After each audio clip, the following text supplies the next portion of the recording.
नमस्कार दोस्तों, ocean network में आपका स्वागत है। मैं हूं ओमकार चौधरी।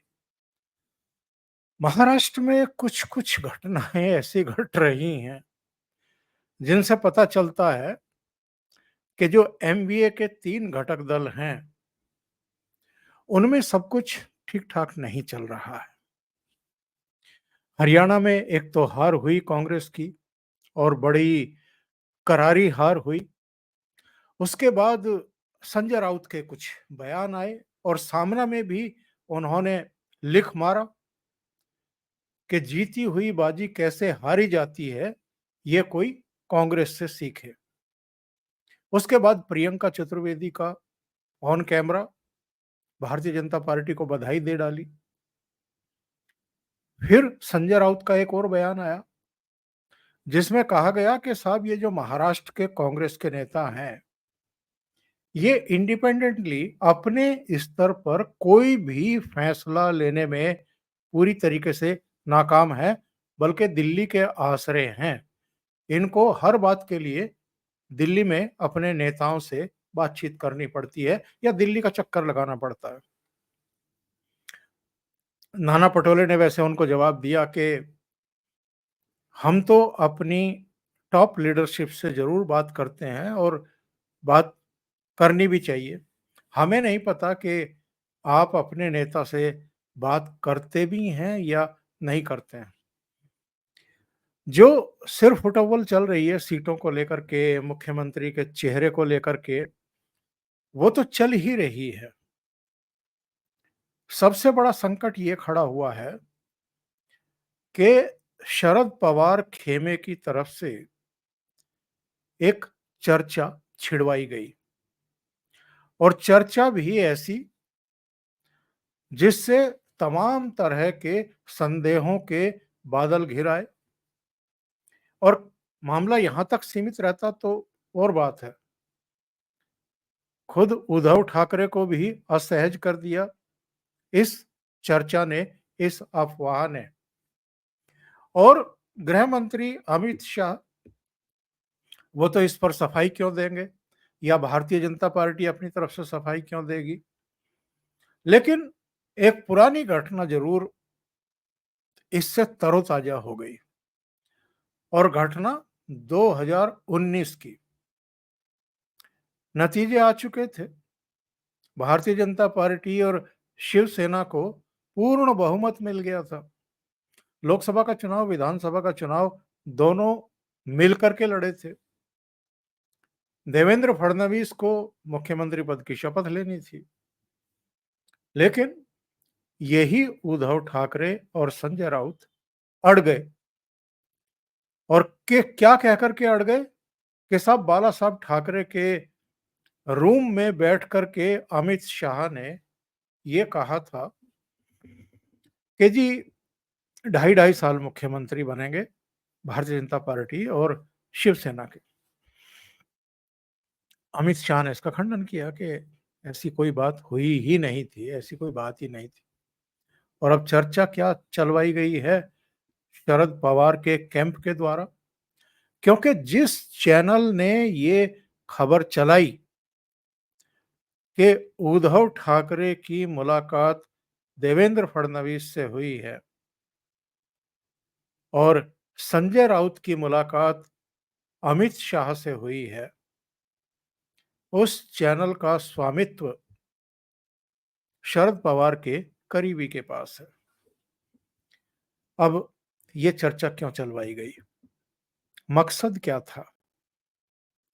और कोई तथ्य तो था नहीं, क्योंकि देवेंद्र फडणवीस भारतीय जनता पार्टी के महाराष्ट्र के सर्वमान्य नेता हैं।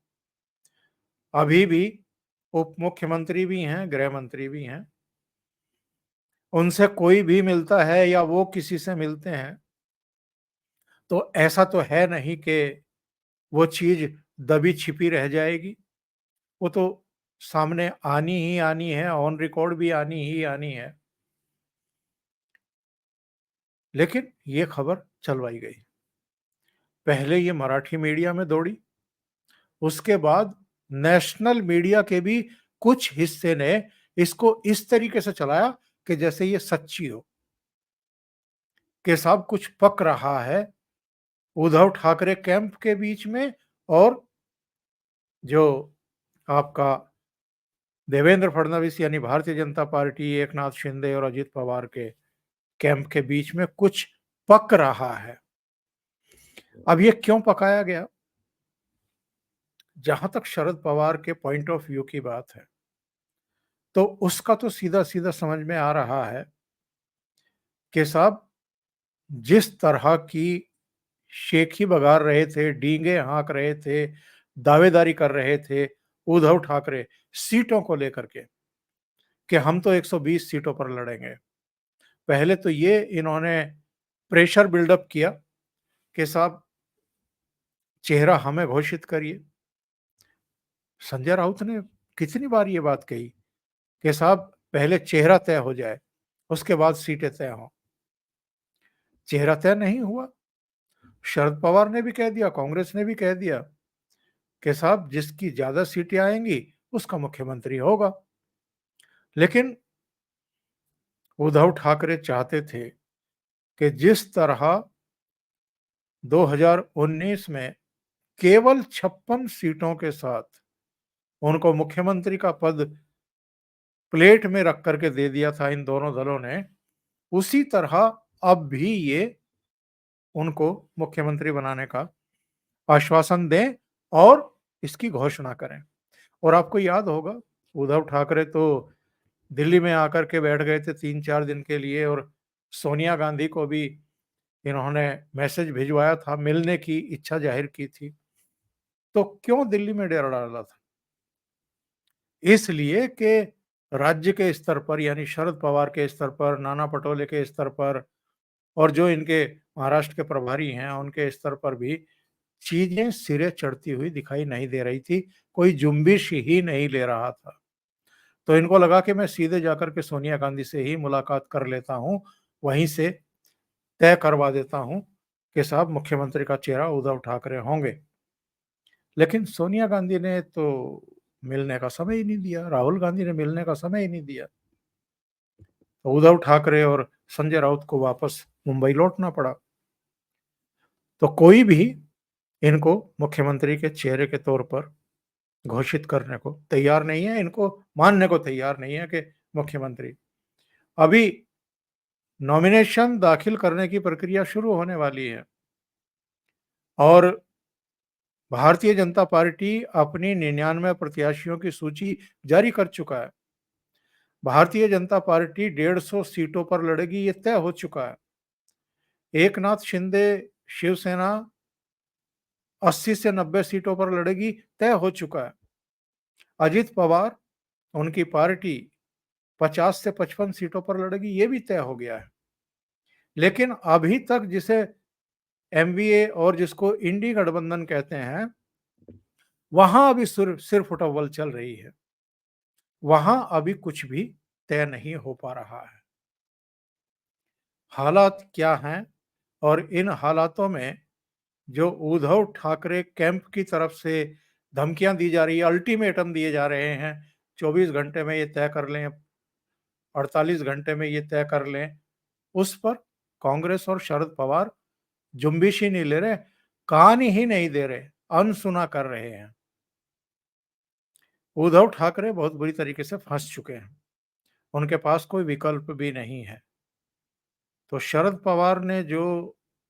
पवार खेमे ने जो ये लाइन चलवाई है, जो कि साहब उद्धव ठाकरे देवेंद्र फडणवीस से मिल लिए और संजय राउत जो है वो गृह मंत्री से मिल लिए, जाकर के अमित शाह से मिल लिए, ये वैसे ही चंडू खाने की लग रही है। यानी अमित शाह उद्धव ठाकरे या उद्धव ठाकरे के संजय राउत से मिलने का समय देंगे ही क्यों?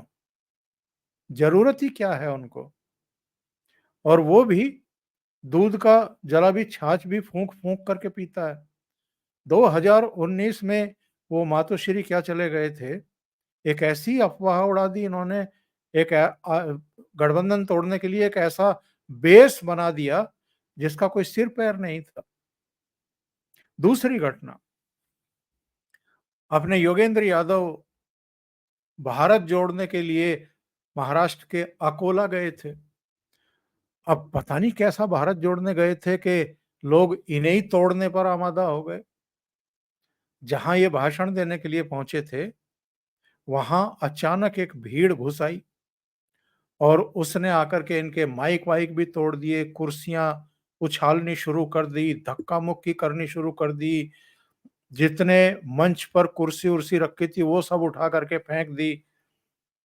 जो वहां पुलिस तैनात थी उसने इनको, योगेंद्र यादव को कहा कि भैया निकल लो यहां से, माहौल ठीक नहीं लग रहा हमें। और उसके बाद जो है ये लोग तो कह रहे हैं, सोशल मीडिया पर भी चल रहा है कि कुटाई हुई है, मारपीट हुई है, किसी ने थप्पड़ लगाए हैं। लेकिन ऐसी बात कम से कम योगेंद्र यादव ने तो कही नहीं है। उन्होंने धक्का मुक्की की बात, दुर्व्यवहार की बात, इस तरह की बातें तो कही हैं। उनका कार्यक्रम खराब कर दिया, वो भारत को जोड़ नहीं पाए वहां पर, उसकी तो शिकायत है उनको। और शिकायत भी किससे है? उनका कहना है कि ये वंचित अघाड़ी के लोग थे। वंचित अघाड़ी मतलब प्रकाश अंबेडकर, जो डॉक्टर अंबेडकर के पोते हैं, ये उनके लोग थे। और वो जो चबा चबा करके और एक खास मुद्रा में जो बातें कहते हैं कैमरे पर आकर के, उन्होंने वो सब भी कहा कि साहब मुझे तो यकीन नहीं है कि हमारे मित्र, मैं भी उनको मित्र मानता हूँ, वो भी मुझे मित्र मानते हैं, वो हमारे कार्यक्रम को क्यों खराब कराएंगे। और लगे हाथ उन्होंने कह दिया कि साहब ये संविधान की भी हत्या है, ये लोकतंत्र की भी हत्या। ये संविधान की हत्या और लोकतंत्र की हत्या तो तुरंत हो जाती है। कोई भी घटना हो जाए तो सबसे पहले इनको संविधान की हत्या दिखाई देती है, फिर लोकतंत्र की हत्या भी दिखाई देती है। कि साहब डॉक्टर अंबेडकर के रिश्तेदार जो है वो संविधान को अपमानित करेंगे, लोकतंत्र को अपमानित करेंगे, इसका तो मुझे यकीन नहीं था। बहरहाल इससे भी बड़ी घटना पता है क्या हुआ है? ये गए थे वहां भारत जोड़ने के नाम पर, और जो भारत जोड़ने का जो कॉपीराइट है, जो कहना चाहिए कि अपने नाम जो पेटेंट करा रखा है वो तो राहुल गांधी ने करा रखा है। तो माइनस राहुल गांधी कोई और जाकर के भारत जोड़ने की कोशिश करे और उसके साथ कोई हादसा पेश आ जाए, जैसे ये योगेंद्र यादव के साथ आ ही गया, तो राहुल गांधी इसको पसंद थोड़ा करेंगे कि भाई आप मेरी गैर मौजूदगी में भारत कैसे जोड़ सकते हैं। तो ना तो महाराष्ट्र कांग्रेस ने इस पर कोई प्रतिक्रिया व्यक्त की, ना कांग्रेस के नेतृत्व ने कोई प्रतिक्रिया दी।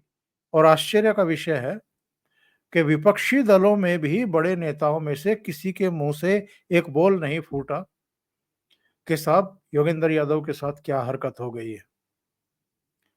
तो हरियाणा में हार के बाद इंडी अलायंस घटक दल में जो कुछ इस समय घट रहा है, और चूंकि महाराष्ट्र और झारखंड में अब चुनाव की प्रक्रिया शुरू हो चुकी है, घोषणा हो चुकी है, तो ऐसे में इन राज्यों में जो कुछ हो रहा है उसको आप शुभ तो बिल्कुल नहीं कह सकते, ये अशुभ ही संकेत मिल रहे हैं। अभी के लिए इतना ही। बहुत बहुत धन्यवाद। अगर आपको ये चैनल और इसके कंटेंट पसंद आ रहे हैं तो लाइक करें, कमेंट करें, वीडियो को शेयर भी करें। अभी तक अगर आपने ये चैनल सब्सक्राइब नहीं किया है तो सब्सक्राइब कर लें, साथ में लगे बेल आइकॉन को दबा दें ताकि आगे आने वाले वीडियो और उनके नोटिफिकेशन आप तक पहुंचते रहें। बहुत बहुत धन्यवाद। नमस्कार।